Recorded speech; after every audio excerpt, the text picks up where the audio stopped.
My mother's right pinky looks like it's always trying to end a question. Bent like a head at confession, she broke it in her teen years playing baseball when she caught the ball with her bare hands, but the impact was so strong that it shattered through skin, bone, and ligament, leaving it twisted like a limp reed in the wind.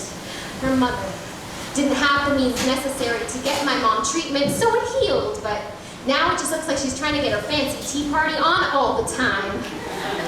If my mother's strength had a voice, its whisper would know something of the fire that burned the throat of Moses. Its tone before scream would be lightning before thunder. Its roar would be silence that washes ashore after a hurricane.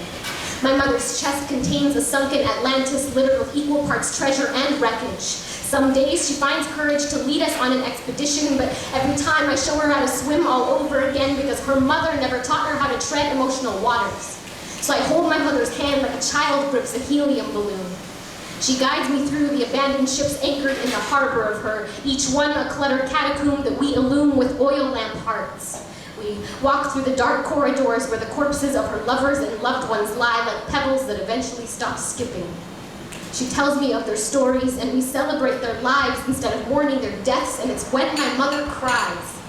I understand that tears don't compromise your strength. It's just your body getting rid of water so you don't sink your own ship. And then, like listless curator, my mother ushers me down an abandoned gallery cluttered with self-portraits of her baby blue period and canvases splattered with all the wrong colors of her youth, pernicious pointillism and cruel cubism, and then the gallery transforms into ink parlor and my mother is covered in tattoos, words that others callously carved into the walls of her mind skin that she has shed and thickened over and over and over like a snake.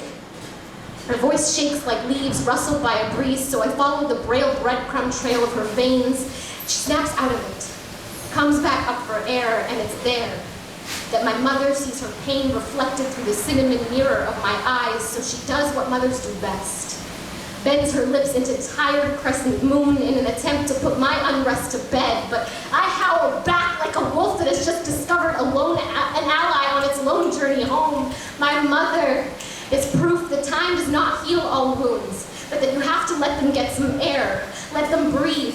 And when life throws you a curveball and you're gloveless and its impact knocks the air out of you and leaves you feeling breathless or broken, don't count the moments until your breaths are less erratic and the x-ray of your heart bones looks less like static. Just know that time is infinite and we are more finite and in it. Let the space between life and death be a constant bloodletting ceremony performed with ink and words and stories and lessons learned. Remember, we all carry ruins, sunken ships and crumbled cities within us. We are all living relics, and that is the definition of resilience. So on days when you feel like my mother's pinky, remember that fingers can't lace together unless they are bent, and that maybe our time spent on this earth should be more of a question and less of an answer.